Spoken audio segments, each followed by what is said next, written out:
السلام علیکم، میں ہوں رضوان اشرف۔ پچھلے 2-3 دن سے اسلام آباد ہائی کورٹ اور سپریم کورٹ پاکستان کے اندر ہلچل مچی ہوئی ہے، صحیح معنوں میں۔ اور وہاں پر جو ججز موجود ہیں جنہوں نے نہ صرف اس نظام کا بائیکاٹ کیا، اس نظام کے خلاف بغاوت کی ہے، بلکہ یہ جو نظام بنایا گیا ہے 26ویں آئینی ترمیم کے نتیجے میں اس کو اڑا کے رکھ دیا ہے، اور اس کے نتیجے میں آنے والے ججز کو بھی اڑا کے رکھ دیا ہے، جس میں 2 اہم ترین ججز شامل ہیں۔ نمبر 1 اسلام آباد ہائی کورٹ کے چیف جسٹس سرفراز ٹوگر، سیکنڈ سپریم کورٹ پاکستان کے جج یا چیف جسٹس یا اپیل۔ یہ 2 ججز ہیں جو کہ 26ویں آئینی ترمیم کے ڈائریکٹ بینیفیشری ہیں، اور اسی نظام کو یہ سہولت کاری دیتے ہیں، عدلیہ کا کندھا فراہم کرتے ہیں، عدلیہ کی سپورٹ فراہم کرتے ہیں، عدلیہ کے کندھے پر چڑھ کر پھر اپوزیشن کے خلاف اور تنقیدی آوازوں کے خلاف کیسز اور مقدمات اور فیصلے سنائے جاتے ہیں۔ تو یہاں سے ججز نے بغاوت کر دی ہے۔ ججز نے بغاوت کیوں کی؟ کون سے ججز شامل ہیں؟ ہوا کیا ہے؟ آج ریسنٹ ڈیولپمنٹ کیا ہے؟ اس کے اندر مزید اپڈیٹس کیا ہیں؟ آنے والے دنوں میں کیا ہوگا؟ یہ تمام تر تفصیلات اور معلومات بڑی اہم ترین اس وقت میرے پاس موجود ہے، اور اس کا ڈائریکٹ جو بینیفٹ ہے وہ عمران خان کو جا رہا ہے، پی ٹی آئی کو جا رہا ہے، اور آنے والے دنوں میں وارننگ ہے، بہت بڑی وارننگ ہے، آنے والے دنوں میں ایک بہت بڑی وکلا تحریک جنم لینے والی، بہت بڑی وکلا تحریک شروع ہونے والی ہے۔ ان کو لگ پتا جائے گا، اس کے بارے میں آپ کو تفصیلات سے آگاہ کرتا ہوں۔ سب سے پہلے یہ کہ اسلام آباد ہائی کورٹ کے 5 ججز، جس کے اندر جسٹس بابر ستار، جسٹس محسن اختر کیانی، جسٹس سردار اعجاز اسحاق خان، جسٹس طارق محمود جہانگیری اور جسٹس سمن، یہ پہنچے ہیں سپریم کورٹ پاکستان کے اندر، اور پاکستان کے اندر کھلواڑ دیکھیں کیا ہو رہا ہے، پاکستان کے اندر مذاق دیکھیں کیا کیا جا رہا ہے، کہ انصاف فراہم کرنے والے ججز منصف آج خود انصاف کی تلاش میں مارے پھر رہے ہیں، در بدر پھر رہے ہیں۔ یہ انصاف فراہم کرنے والے پاکستان کی ٹاپ کی عدلیہ ججز مارے پھر رہے ہیں، سڑکوں کے پر آ رہے ہیں، جا رہے ہیں، بیچاروں مددگار، کوئی ان کا والی وارث نہیں ہے۔ اگر ان کا یہ حال ہے تو تھوڑا سا آپ کو اس کا یہ بتا دوں، اس کا امپیکٹ کیا آ رہا ہے۔ اگر ان کا یہ حال ہے، عام آدمی کا کیا حال ہوگا؟ عام آدمی کس طرح سے انصاف کے لیے مارا کرتا ہے؟ ایسے تو نہیں پاکستان کے اندر نسلیں تباہ ہو جاتی ہیں، نسلوں کی نسلیں فارغ ہو جاتی ہیں، لیکن 3 مرلے کے پلاٹ کے اوپر فیصلہ نہیں ہوتا، اور 3 نسلیں نکل جاتی ہیں، اور 3 مرلے کا پلاٹ ادھر ہی رہتا ہے، اسی کے اوپر ہی لڑائیاں جھگڑے قتل و غارت اور سب کچھ ہو رہا ہوتا ہے، کیسز مقدمات، اور 3 مرلے کے پلاٹ کے اوپر 30 لاکھ کا وہ پلاٹ ہوتا ہے، اس کے اوپر 30 کروڑ لگ جاتے ہیں۔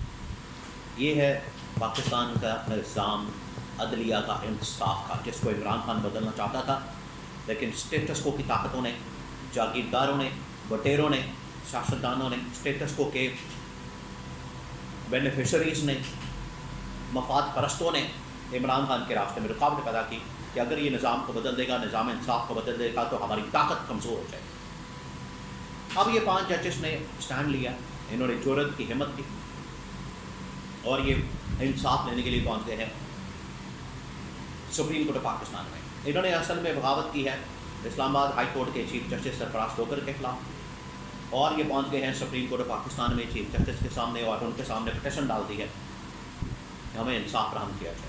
مسئلہ کیا ہے؟ مسئلہ یہ ہے کہ جب بھی ان کے سامنے کوئی درخواست آتی ہے، پٹیشن آتی ہے، جب بھی ان کے سامنے کوئی معاملہ آتا ہے اور جس کا ڈائریکٹ لنک ہوتا ہے عمران خان یا پی ٹی آئی کے ساتھ، طارق محمود جہانگیری جس نے حلقے کھول دیے، فارم 47 کھول دیے، اسلام آباد کے حلقوں سے اس نے آغاز کر دیا، شروعات کر دی، جیسے ہی کیا اس کو پکڑ لیا، ڈگری کا مسئلہ، اس کے اوپر اور مولوی ملا وغیرہ چھوڑ دیا گیا۔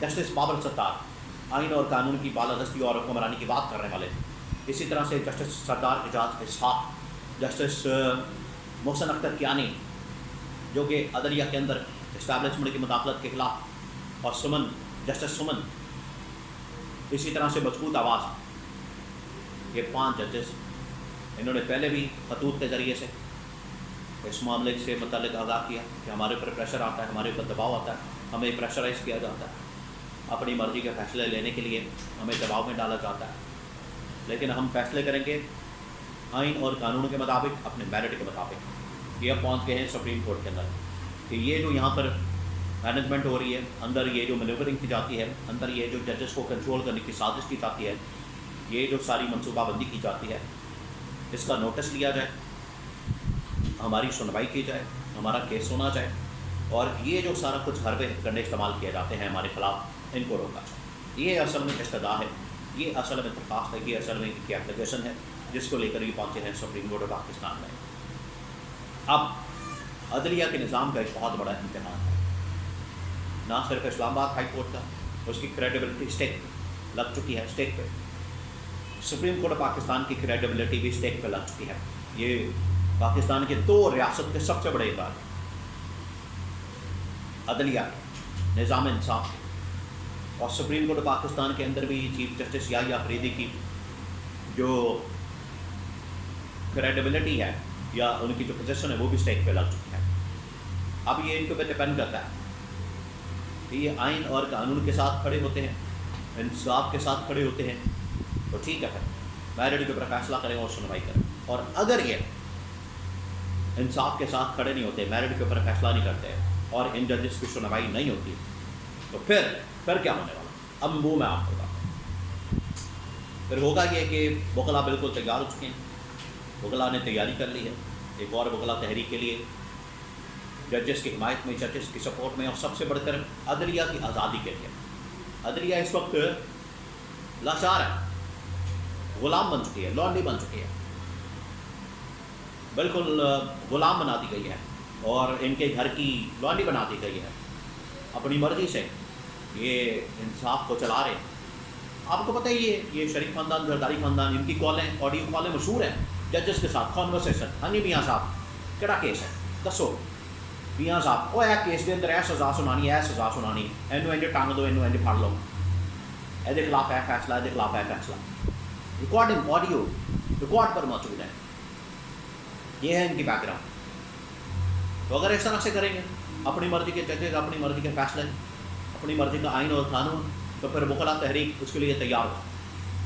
پھر وکلاء تحریک آ رہی ہے، آزادی کی تحریک، وہی 2007 والی، 6 والی، 7 والی، 8 والی، 9 والی کامیاب ہوئی۔ آج وہی تحریک جو ہے وہ دوبارہ سے جنم لینے والی ہے، اور عمران خان بھی اس کے اندر اپنا پلڑا، اس پلڑے کے اندر اپنی ساری طاقت ڈال دے گا۔ اس نظام کے خلاف تو عمران خان پہلے ہی جدوجہد کر رہا ہے۔ یہ اب ایک نیا پہلو عدلیہ کے نظام سے سامنے آیا ہے۔